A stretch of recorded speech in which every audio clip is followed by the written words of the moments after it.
हमको बिल्कुल पसंद नहीं है। और श्रावक लोग क्या करेंगे, कूट पीट करके बादाम और मुनक्का मिला करके उसका एकदम वो हाल करेंगे क्या या तो वो जाने या खाने वाला जाने। अरे भाई, सिंपल सीधा आहार हो, शुद्ध आहार हो, शुद्ध चर्या बने और पड़गहान हो। हे स्वामी नमोस्तु। इतना सारा उपद्रव करने की कौन सी जरूरत पड़ी है। तो बादाम का हलवा भी राजा की थाली में, खीर भी, दूध भी, मलाई भी और कोफ्ता करी भी, और क्या क्या होता है जी वो, जो भी होता है, सारी चीजों के नाम बोलेंगे तो आपको अभी हाल भूख लग जाएगी। रोटी का नाम लेने से, खाने की चीजों का नाम लेने से जब भूख लग सकती है, तो धर्मात्माओं के साथ रहने से जीवन में धर्म की लगन भी लग सकती है। धर्म की बात सुनने से ढेर सारी युवा रात्रि भोजन त्याग करेंगे, पानी भरेंगे, सेवा करेंगे। लग रहा है उनको आनंद का माहौल है, कोई टोकता नहीं, कोई कुछ बोलता नहीं, कोई कुछ मांगता नहीं। अपनी मस्ती से जाओ, अपने हिसाब से सेवा करो और अपने समय से निकल जाओ।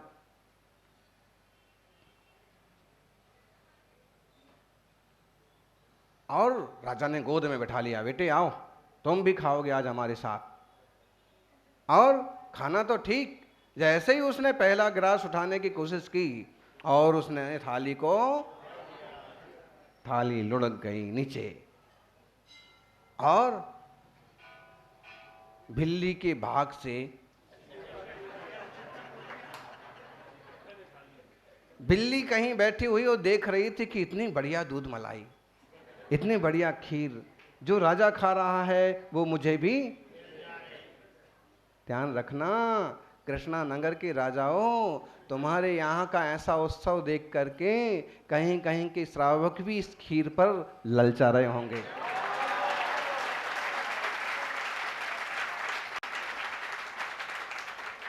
हमें भी मिल जाए ऐसा मौका, लेकिन क्या करें, लोग कम हैं, जगह कम है, हिम्मत नहीं पड़ रही है।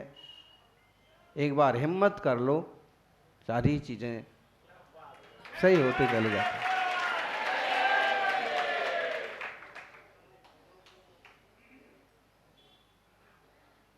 थाली जैसे लुढ़की तो बैठी हुई बिल्ली और फट से कूद करके आई और उसने खीर खाना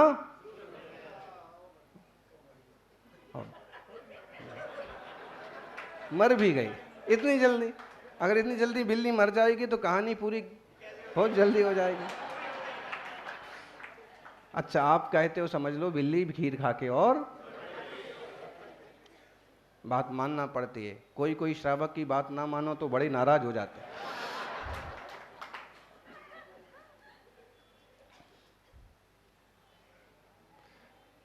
और आसपास खाली जो सैनिक वगैरह और एकदम राजा जो गुस्सा हो गया था कि भाई ठीक है, एक बार ऐसा कर दिया फिर ऐसा करता है, मैं इसे लाड़ करके गोदी में बैठा रहा हूं और ये माथे पर चढ़ रहा है। और देखा कि फिर खीर खाते ही 2-5 मिनट में बिल्ली का तो फैसला हो गया। राजा ने कहा हो क्या हुआ, फिर क्या हुआ बोलो। फिर वही बैंड बुलाया गया, फिर वही रथ आया, फिर वही मुकुट पहनाया, फिर वही माला पहनाई, फिर वही जुलूस बनाया, फिर वही वापिस घर पहुंचाया। और फिर वो मायूस क्यों, उसकी तड़प किस चीज की है।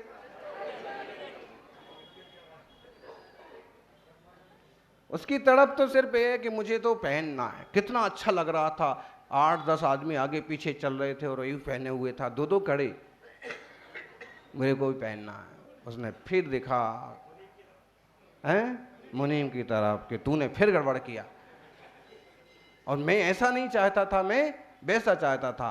और उसने फिर, कहानी समझ में आ रही ना? कहानी तो आप जितनी बढ़ाते जाएं उतनी बढ़ती जाएगी। जीवन में, पुण्यात्मा के जीवन में रिएक्शन भी सही एक्शन में बदल जाते हैं।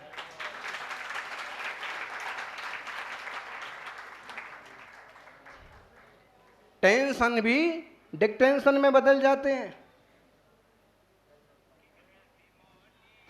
काम बनते चले जाते हैं।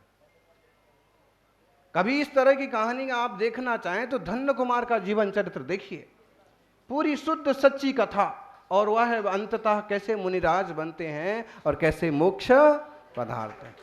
पूरी कथा, वो तीन भाव हमें अपने सारे भाव समझा देते हैं।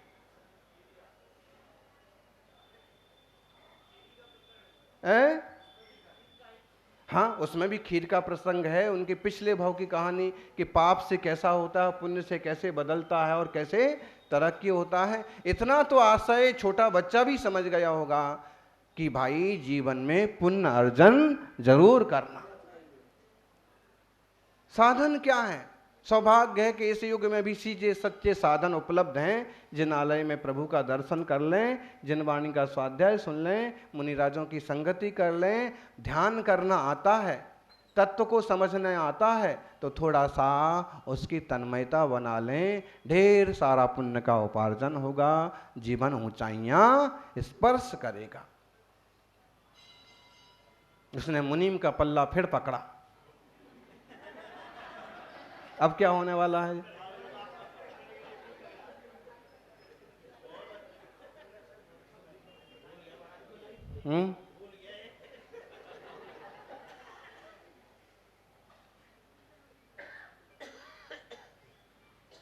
मुनीम ने समझाया, देखो बेटे, तुम्हारा पुण्य बहुत तेज है, विपरीत चीजें भी, क्या बोलते हैं मंगलाष्टक में वो श्लोक आता है, सर्पोहार भवत्यस्य सत्पुष्पदामायते संपद्येति रसायनं विषमपि प्रीतिं विधत्ते रिपुः द्वा यान्ति वशं प्रसन्न मनसा किं वा बहु ब्रूमहे धर्म वर्षतितरां मंगलम कुर्वन्तु मे मंगलम। ठीक है, कितनी बढ़िया। सर्पोहार भवत्यसलित भवती असीलता। सर्प जो है वो हार हो जाता है, तलवार भी फूलों की डाल बन जाती है, लता बन जाती है। सत्पुष्प दामायते, बढ़िया सुंदर फूलों की माला बन जाएगी, तलवार भी। सुदर्शन स्वामी का उदाहरण उससे जुड़ा हुआ है। और संपद्येत रसायनम विषमपि, विष भी रसायन बन जाएगा। जहर भी आ गया है तो वह भी, शरीर में जहर भी आ गया, खाने में जहर भी आ गया तो भी अमृत बन जाएगा। धर्म का, पुण्य का प्रताप है, होता है। अपने जीवन में देखिए, आप गौर करेंगे, आपके जीवन में भी एक दो छोटी मोटी घटना मिलेंगी कि आपको लग रहा होगा कि बड़ा नुकसान होने वाला है, बड़ा खतरनाक है, लेकिन मौके पर आते आते वो पॉजिटिव में चेंज।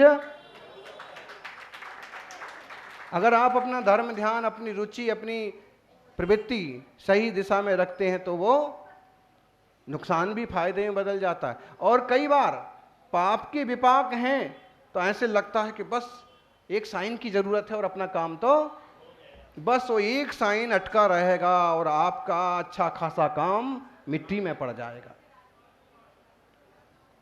ये भाव हैं पुण्य और पाप, ये परिणाम जो हैं आंखों से नहीं दिखते हैं लेकिन अनुभव में जरूर आते हैं। संपद्येत रसायनम विषमपि।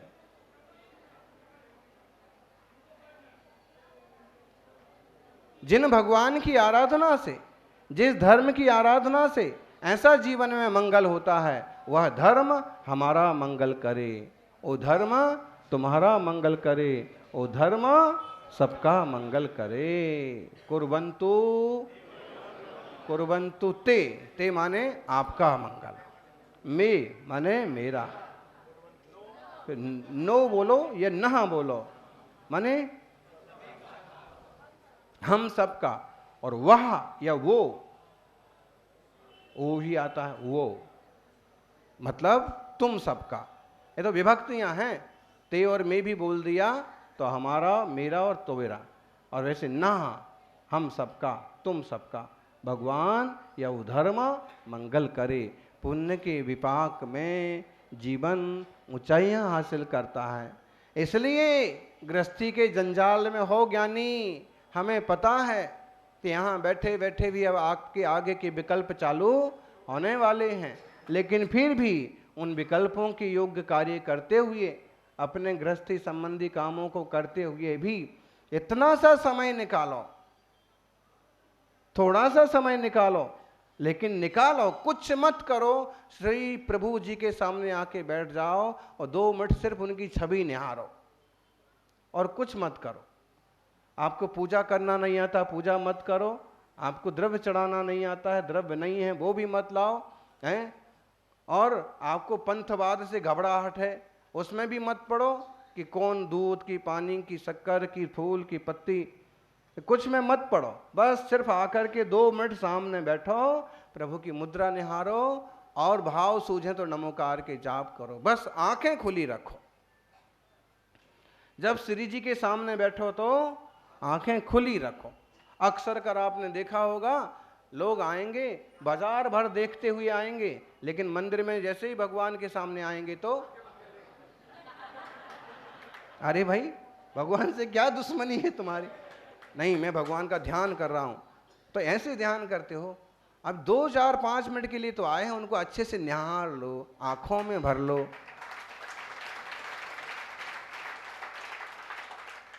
क्योंकि कई लोग ऐसे लगता है कि हमारा आंखें बंद करने से, जब श्री जी सामने नहीं है तो आंखें बंद करके ध्यान करो। जब श्री जी सामने हैं तो सौम्य मुद्रा को अपने नयनों में बसा लो। हैं, वो गीत है ना, हे बड़ा माँ बसालू हैं ताने, हाँ नयनों में छुपा लूं। आज प्रभु जी का जो भी गीत हैं आप जोड़ लें, लेकिन कितनी बढ़िया भावना है कि नयनों में भर लूं मैं आपको, ऐसी ऐसी सौम्य, ऐसी शांत मुद्रा को। और फिर आपको जाना ही है 8-10 घंटे के लिए रगड़ने के लिए। मतलब अरे भाई ग्रस्त है, श्रावक को जाना पड़ेगा, 10 बजे नहीं जाए, 12 बजे जाए, 12:30 बजे जाए, लेकिन उसको 5-7 घंटे अपना इधर उधर का देखने जाना पड़ता है। तो क्या करें कि वो 5-7 घंटे तो जाना ही है उसमें। तो जब तक हम यहाँ कुछ समय निकाल सकते हैं तो उसका पूरा पूरा पूरा पूरा लाभ ले लें, पूरा उपयोग कर ले। भगवान के सामने बैठ करके उनका ध्यान करें। मुनिराज के सामने आके कोई बात मत करिए दूसरी। लोग अक्सर ऐसे फिजूल की बात करते हैं। हम जब है ना आपसे मिलने जयपुर भी आए थे, आपसे मिलने हम जब सन्मति सागर जी थे ना, तब भी हम आपसे मिलने आए थे। भाई तुमने हमसे मिलने के क्या कर लिया? भोंदू, अरे ऐसे बोलो कि मैंने आपके वहां भी दर्शन किए थे, फिर वहां भी दर्शन किए थे, फिर यहाँ भी नहीं, यहाँ मेरे को मालूम पड़ा ना कि आप यहाँ हैं दिल्ली में, तो मैं यहाँ भी मिलने आ गया। तेरे से मिलके क्या करेंगे हम, बताइए? शब्दों का फिर बहुत खतरनाक होता है। आप ऐसे बोले ना मेरे का जैसे, उसमें बहुत आश्रय बंध में बहुत फर्क पड़ता है। अपना भी प्रवचन जो हंसी खुशी चल रहा है ना, बहुत गंभीर मामला है, इसमें आश्रय बंध पर बहुत फर्क पड़ता है। आप मिलने आए हैं, इसका मतलब है कि देवशास्त्र गुरु का कोई बहुत बहुमान नहीं है आपको, बस ऐसे ही खाए कोई रिश्तेदारी, कोई पुराना परिचय, तो मिलने आ गए, ठीक है ना। तो उसमें आपके आश्रय बंध के शुभोपयोग में ज़्यादा फर्क नहीं पड़ेगा। लेकिन मेरे को बहुत भाव हुए, कितने दिनों से भाव थे, और यहाँ जैसे ही मालूम पड़ा कि बस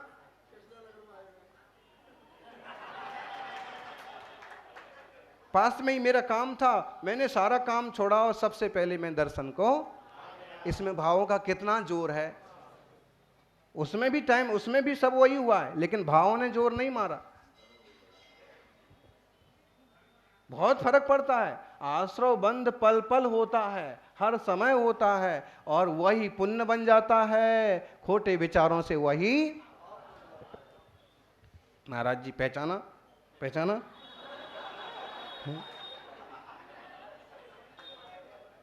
भाई आपको याद है ना, जब आपकी दीक्षा हुई थी तब मैं मंडप के आखिरी कोने पर खड़ा था। अरे भाई दीक्षा ही कोई 27 साल हो गया और आखिरी कोने पर खड़ा था। मंडप में तो 1000 आदमी थे। ऐसे परिचय नहीं दो। फिर मेरा सौभाग्य है कि जब आपकी दीक्षा हुई थी उस दिन भी मेरे को दर्शन करने का मौका मिला था। शब्दों में बड़ा गेम होता है। आप शब्दों से दुनिया को जीत सकते हैं और आप शब्दों से दुनिया से मार खा सकते हैं। बिल्कुल। बातन हाथी पाइए, बातन हाथी पाइए, पाइए माने हाथी मिल जाएगा, आप हाथी पर बैठिए, आप घूमिए। और बातन हाथी पांव, बातों से ही हाथी के पांव के नीचे पड़ने का भी वक्त आपको समझ में आया होगा। विषय घर में, परिवार में, बच्चों के बीच में, बड़ों के बीच में शब्दों के प्रयोग का एक संतुलित तरीका। ऐसा नहीं कि हमारे बचनों का बहुत दबाव पड़ना चाहिए और एकदम तमाचा लगना चाहिए और मालूम पड़ना चाहिए कि मैं भी बोलना जानती हूँ। आखिर मेरे मुंह में भी भगवान ने जबान दी है ना। अरे जबान दी है, इसलिए दी है जबान कि तुम कुछ भी बोलो कि जैसे मीठी जबान हो। हैं? बोले तो जब बोले तो मोती झरे। मुनिराज मुख चंद्र ते अमृत झरे। कैसे बोलेंगे? मुख चंद्र ते। तो आपके मुंह से भी अमृत झर पाए ना झर पाए, इतना तो हो ही सकता है कि विरोध खड़े ना हो जाएं, विकल्प खड़े ना हो जाएं, परिवार में विस्फोट ना हो जाए, कोई अलग अलग होने को तैयार ना हो जाएं। संगठन में बड़ी शक्ति होती है। मिलके रहेंगे, धर्म ध्यान करने में भी सहूलियत होती है। और जब वीतरागता का, मुनिराज का पथ मिलेगा तब के आनंद की बात तो अलग ही है। सबका जीवन मंगलमय हो और सबका पुण्य बढ़े। जय बोलिए 24 तीर्थंकर भगवान।